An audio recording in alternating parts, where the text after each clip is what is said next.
નમસ્તે. સંગીતા બાબુભાઈ દેસાઈ, આચાર્ય, કસ્તુરબા અધ્યાપન મંદિર, ગોરખડી. જિલ્લા શિક્ષણ તાલીમ ભવન તાપી આયોજિત ઇનોવેશન ફેસ્ટિવલમાં મારા ઇનોવેશનનો વિષય છે પ્રવૃત્તિ દ્વારા કેળવણી. પ્રવૃત્તિ દ્વારા કેળવણી પાછળ બહેનોની જે સમસ્યા જણાય, અમારે ત્યાં ડીએલએડમાં તાલીમાર્થીઓ અભ્યાસ કરે છે અને 2 વર્ષ પછી એ લોકો જ્યારે શિક્ષક બનવાની તાલીમ લઈને જશે ત્યારે એને ઘણા બધા પ્રકારની કૌશલ્યની જરૂરિયાત હોય છે. તો એ લોકોના શરૂઆતમાં સહઅભ્યાસિક પ્રવૃત્તિમાં નિરસતા દાખવવી, પ્રવૃત્તિમાં ભણવામાં અભાવ જણાતો, આત્મવિશ્વાસ ઓછો જણાય, એની ક્ષમતાથી અજાણ હોય અને હેલ્થ પ્રત્યે પણ બહુ ઓછા જાગૃત છે એવું જણાતા આ ઇનોવેશન લેવાનું નક્કી કરવામાં આવ્યું.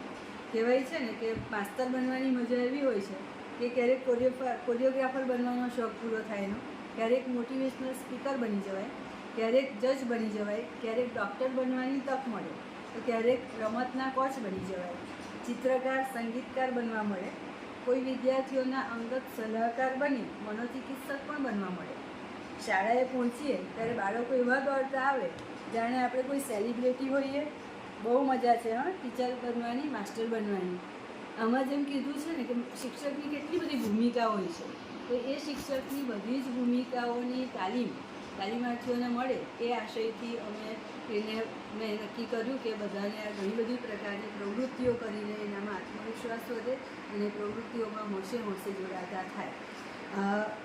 આ એની પાછળનો જે હેતુ છે ઇનોવેશન પાછળનો, અત્યારે આપણે નવા અભ્યાસક્રમ NEP 2020માં અનુબંધનું શિક્ષણ, પ્રવૃત્તિમય અને આનંદદાયી શિક્ષણ આપવું એ મુખ્ય વાત પ્રાથમિક શિક્ષણને માટે લાગુ પડે છે. ત્યારે બેકલેસ દિવસની પણ વાત આવી છે. એટલે અત્યારનો શિક્ષક પ્રવૃત્તિમય હશે, પ્રવૃત્તિઓ કરતો હશે તો જ એ આગળ સારી રીતે કામગીરી કરી શકશે.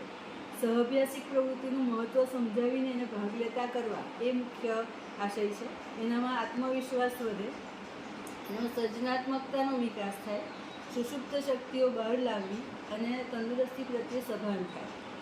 હવે આના માટે થઈને ઘણા પ્રયત્નો કરવા પડ્યા, કારણ કે સહજ રીતે એ લોકો પ્રવૃત્તિમાં જોડાવાથી થોડા હચકાતા હતા, થોડા જોડાવા માટે એને રસ નહોતો પડતો.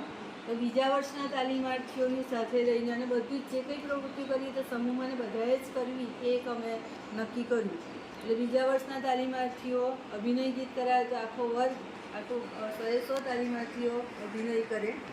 નાટકની વ્યૂહરચના એવી ઘડવામાં આવી કે દરરોજ રાત્રે પ્રાર્થના પછી દરેક 10-10 જણની ટુકડી એક નાટક રજૂ કરે, એટલે એનો ક્ષોભ દૂર થવા માંડ્યો અને જે ભૂલ પડે તે પણ સ્વીકાર્ય અને ધીમે ધીમે એ લોકોનામાં સરસ મજાના સુધારા જોતા જગ્યા. ત્યારબાદ નાટક, ગરબા, રાસ, લોકનૃત્ય જેવી સાંસ્કૃતિક કાર્યક્રમની પણ અવારનવાર અમને કોલેજમાંથી કોઈક રાજકીય કાર્યક્રમની અંદર જવાનું મળતું હોય કે સાંસ્કૃતિક કાર્યક્રમ કેમ્પસમાં થતા હોય, ઇન્ટર્નશીપ દરમિયાન કરવા પડતા હોય, એ પણ શીખવા જરૂરી છે. તો ગરબા, રાસ, લોકનૃત્ય જેવી સાંસ્કૃતિક પ્રવૃત્તિઓ માટે પણ બહેનોને પ્રોત્સાહન આપીને તૈયાર કર્યા. એ લોકોની દરેકને રસરૂચિ પ્રમાણે એ લોકોને એમાં જોડ્યા અને પછી તજજ્ઞો દ્વારા તાલીમ આપીને સરસ મજાના રાસ, ગરબા, લોકનૃત્ય તૈયાર થયા કે જેથી યુવક મહોત્સવ, કલા મહાકુંભમાં પણ એ લોકો નંબર લાવીને વિજેતા થઈને આગળ વધતા ગયા. તેમ તેમ એમનો કોન્ફિડન્સ વધતો ગયો. આ ઉપરાંત સંગીત શિબિરનું આયોજન, વાચન શિબિરનું આયોજન વગેરે આયોજન કરીને તાલીમાર્થીઓમાં એ બાબતમાં રસ જાગૃત થાય એવા પ્રયત્નો મેં કર્યા.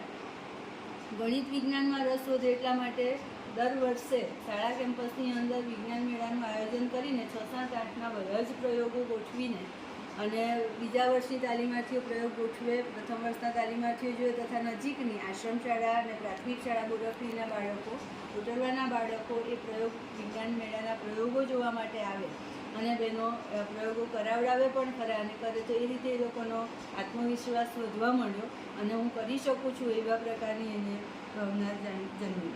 આ ઉપરાંત છાત્રાલય અમારે ત્યાં હોવાને કારણે એ લોકોનું મંત્રીમંડળનું આયોજન કરીએ છીએ અને મંત્રીમંડળમાં પણ બહેનોને જવાબદારી વિવિધ પ્રકારની સોંપવામાં આવે છે. એટલે એ લોકોને એ રીતે જવાબદારી લેતા શીખે છે અને પોતાના નિર્ણયો, સમસ્યા આવે તો સમસ્યા ઉકેલ કરવું, તો એ પ્રવૃત્તિ દ્વારા પણ એ લોકોને સરસ મજાનું ઘડતર થઈ રહ્યું છે.